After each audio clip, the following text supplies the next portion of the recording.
Washington, Arkansas will be the third state to require many Medicaid recipients to work or train for jobs, after the Trump administration granted it permission on Monday. But the administration held off on approving another request from the state that could have much broader consequences for the future of the program, a proposal to cut back the expansion of Medicaid that was instituted under the Affordable Care Act. Seema Verma, the Trump appointee who oversees Medicaid, did not elaborate when asked twice about the delay at a news conference with Gov.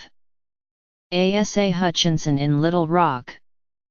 She said only, "We are still working through some issues in that particular area."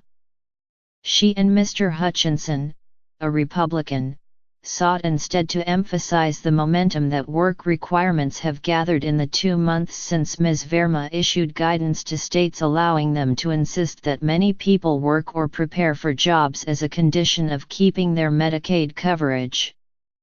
Ms. Verma said 8 additional states had submitted work proposals and 9 others had signaled interest in the requirements, the first such limits in the more than 50 years since the program was created to provide health insurance to poor Americans. Mr. Hutchinson, who is running for re-election, exhibited the zeal with which Republicans have pursued work requirements this year, saying he expected to roll out Arkansas's even before the states that already won approval to do so. "Kentucky and Indiana, we are ready with our systems," Mr. Hutchinson said, noting the state had been preparing for more than a year. "This will be going fairly quickly. The Arkansas work requirements are somewhat softer than those of the other 2 states. People younger than 50 will be expected to work, or to train or search for jobs, attend school full-time or volunteer 80 hours a month. Kentucky and Indiana are imposing the requirement on people younger than 65 and 60, respectively. But Arkansas's plan has harsher consequences for not meeting the requirement. Those who do not comply for 3 months out of a year will be locked out of coverage until the following year. This is not about punishing anyone," Mr. Hutchinson said. "It's about giving people an opportunity to work. It's about giving them the training they need. It's about helping them move out of poverty and up the economic ladder." So far, only one other state, Massachusetts, has joined Arkansas in seeking permission to roll back its Medicaid expansion, and make the program available only to people with incomes below the federal poverty level, $12,060 for a single person, or about twice that amount for a family of 4. Under the terms of the Affordable Care Act, states that chose to expand Medicaid had to provide it to everyone with incomes up to 138% of that level, $16,642 for a single person. But if the Trump administration allows Arkansas to scale back its Medicaid expansion population, some of the other 31 states that expanded the program will likely want to follow, as a way to save money and appease conservative legislators who think the Obamacare expansion went too far. Other states may be tempted to expand Medicaid, after holding back for years, if they can limit it to those earning at or below the poverty level. The federal government initially paid the full cost of the expansion, but now states are on the hook for 6% of the cost. Their share will gradually grow to 10% over the next few years. The Arkansas proposal would move about 60,000 people out of the program, by lowering the income threshold to the federal poverty level. Mr. Hutchinson wants those earning between 100 and 138% of the poverty level to move to the Affordable Care Act marketplace, where they would get federal subsidies to buy private insurance. But that could end up costing the federal government more money, another reason the Trump administration may be slow to approve it.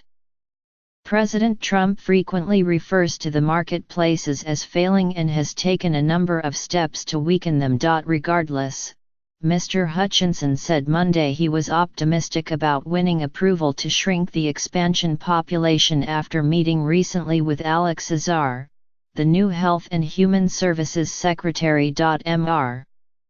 Hutchinson has long been under pressure from conservative Republicans in the Arkansas legislature who say the Medicaid expansion has proved too expensive, with far more people enrolling than originally estimated. Arkansas is anticipating spending about $136 million in general revenue on its Medicaid expansion in the coming fiscal year, with the federal government spending an additional $2 billion. The state uses federal Medicaid funds to buy private insurance for the poor, an alternative that conservative Republicans found acceptable when it was first passed in 2013. About 285,000 people are now enrolled in the Medicaid expansion. Cindy Gillespie, the director of the Arkansas Department of Human Services, said the state was planning to activate an online portal on March 30 where those subject to the requirement will be expected to record how they're meeting it each month. In June, the state will start phasing it in, relying largely on its Department of Workforce Services to connect job seekers with employment, education, or training. Kentucky, for its part, is sending out the first notices about its work requirement this week and plans to start rolling it out in July. Indiana will not roll out its work requirement until next year.